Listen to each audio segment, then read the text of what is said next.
আজ আমার একাদশী। তো আমি তো ভাত খাবো না, সেই মতো আমি উপবাস করি। তো আজকের থালাটা আমি ছেলের জন্যই সাজিয়েছি। বেশিরভাগ দিনই ছেলের জন্য সাজানো হয়, তাও কখনো কখনো লঙ্কা দিয়ে ফেলি, সেটা আমি খেয়ে নিই। তো আজকের থালাটা পুরোপুরি অংশুর জন্য সাজানো। তো আজকে ভাতের থালাতে দেখো, প্রথমে রেখেছি একটা পাকা পেঁপে সিদ্ধ। ওটা অংশু খেতে ভীষণ ভালোবাসে, এরকম সিদ্ধ জাতীয় যে কোনো কিছু। আর তারপর আছে, এটা চিনতে পারছো কি জানি না, এটা কাঁঠালের দানা ভাজা।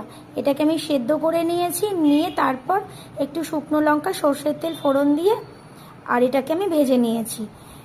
এটা গরমের দিনে ভালো লাগে খেতে, একটু ডাল হলে ভালো হতো। তো ও তো ছোটো মানুষ, এতগুলো খেতে পারবে না, তাই আমি ডাল রাখিনি। আর তারপরে রেখেছি একটা পমফ্রেট মাছকে অর্ধেক করে একটু ঝোল বানিয়েছি আলু দিয়ে। মাথার দিকটাও তো কাঁটা খেতে পারবে না, আর আজকে আমি তো খাবো না, তার জন্য আমি ওকে শুধু লেজের দিকটাই দিয়েছি। আর পমফ্রেট মাছ খেতেও ভীষণ ভালোবাসে।